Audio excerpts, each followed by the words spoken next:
Resumen del libro Historia de la Iglesia 2, Edad Media de José Sánchez Herrero. Capítulo 1. Las iglesias cristianas durante los siglos VI y VII. Las invasiones germánicas entre los siglos V y VII llevaron a la caída del Imperio Romano de Occidente, transformando la vida de la Iglesia. Diferentes pueblos germánicos, como visigodos, ostrogodos, vándalos y francos, trajeron sus creencias, incluyendo el arrianismo, lo que generó conflictos con los cristianos católicos del imperio. La conversión de algunos pueblos al catolicismo, como los francos bajo Clodoveo, facilitó la integración de germanos y romanos, mientras que otros, como los visigodos y vándalos, mantuvieron tensiones religiosas.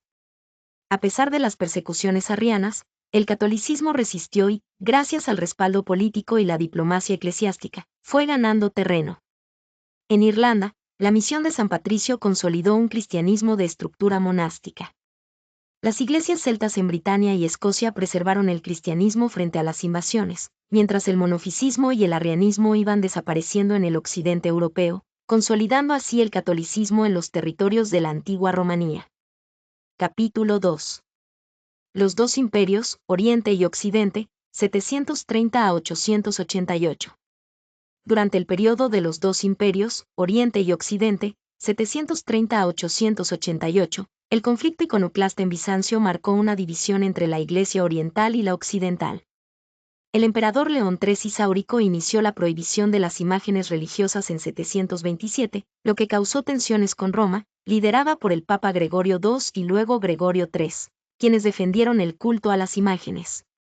A pesar de la persecución contra los iconódulos, defensores de las imágenes, liderada por Constantino V, los monjes y líderes como Juan Damasceno mantuvieron su apoyo a las imágenes. Con la llegada al poder de la emperatriz Irene, se restableció el culto a las imágenes en el Segundo Concilio de Nicea, 787.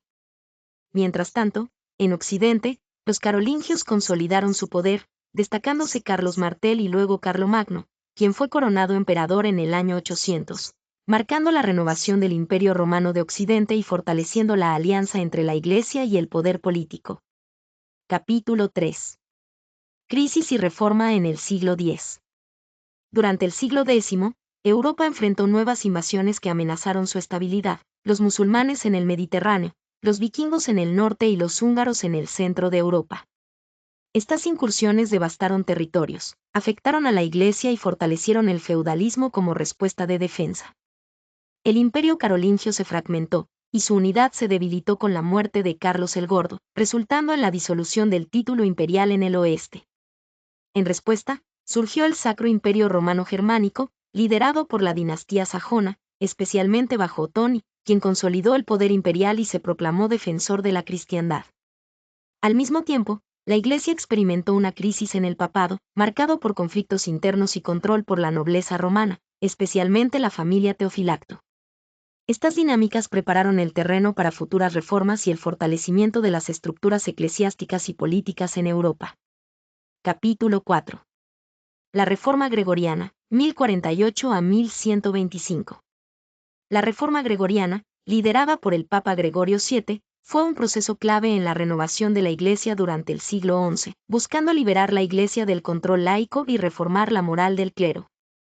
El movimiento surgió como respuesta a problemas como la simonía, compra de cargos eclesiásticos, y el nicolaísmo, clérigos casados o amancebados.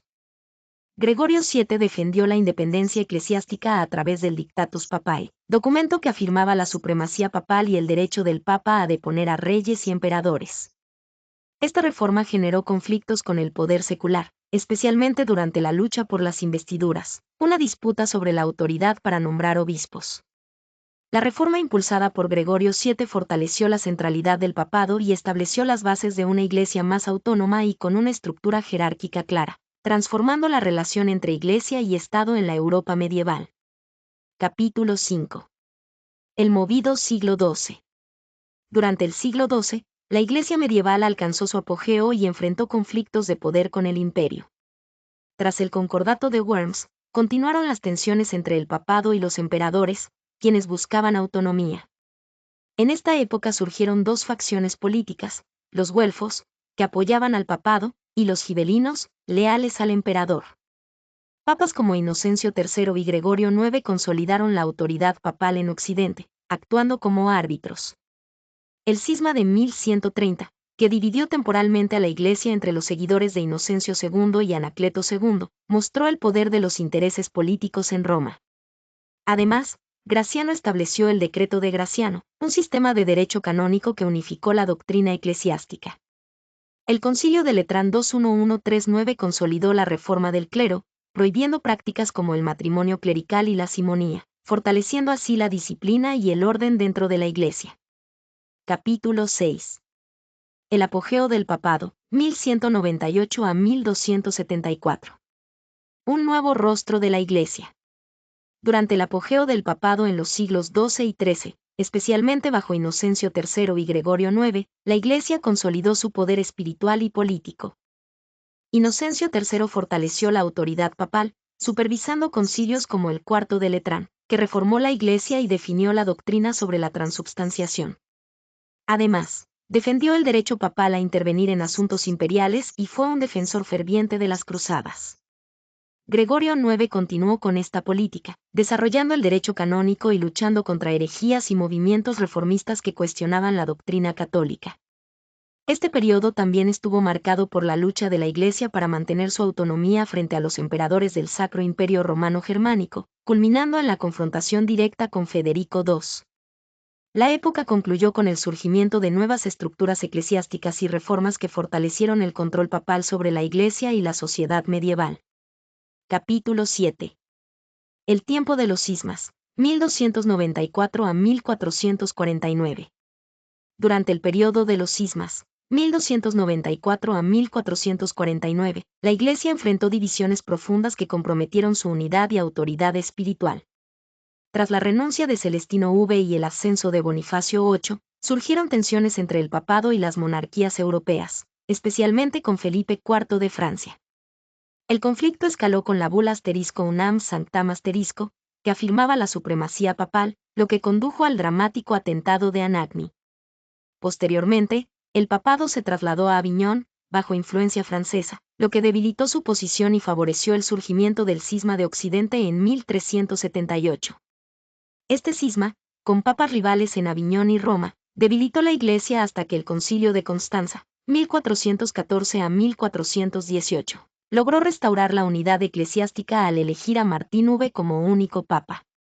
Este periodo marcó una crisis que evidenció la necesidad de reforma en la Iglesia y limitó su influencia sobre los poderes seculares.